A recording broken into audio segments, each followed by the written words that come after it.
Welcome back to my book journal thing. Today I'm going to be talking about Sunbringer, which is book 2 from the Fallen Gods series by Hannah Kaner. I pretty much jumped into this one right after Godkiller because I was very interested to see how the things at the end of Godkiller would, continue, get tied up. I had some gripes with the first book where Kissin's powers were all over the place. Sometimes she could take on the strongest god ever. Sometimes she was getting, cut up and destroyed by a couple of small demons. So I wanted to see if there's anything to do with that. Turned out there wasn't, and that's not a big enough thing for me to not read the series. I'm just taking it as like I said in the first one, more of a superhero movie. There's going to be some times where the heroes can't do things. There's going to be some times when they can do things. And there's going to be no explanation for that. And that's fine. It's a fun book. So this continues on directly after the first book. I don't think that there's really any time skip. If there is, it's very small. Kissin has been separated from Eligest, Inara, and Skedeketh. She has fallen into the water off a large cliff and thought to be dead. She's not.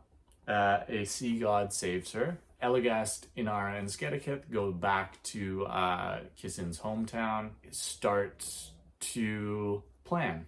Turns out in the first book, the king who waged the war against the gods is working with a god and is going to siege the city that holds all the records about gods. He wants to truly wipe out all information of all other gods so that he can either become a god or let one god rule everything. Eligast and Inara start working to grow a rebellion against him to meet the king once he gets to the city. Kissin is up in the north doing some stuff, learning some secrets about a whole other god that is probably the strongest god, because there is another nation that solely prays and is devout to this other god, Hiseth. I really liked Hiseth's followers in this book. It was cool.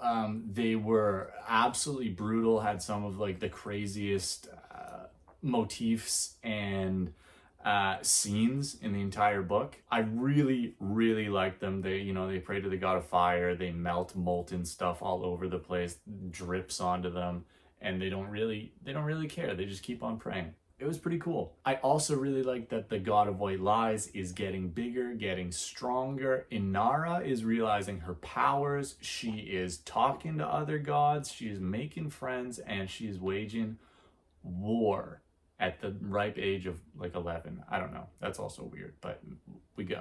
I do think that this book is better than the first one, which shows that when you start off well as a debut writer, you know what? It's probably still going to be good.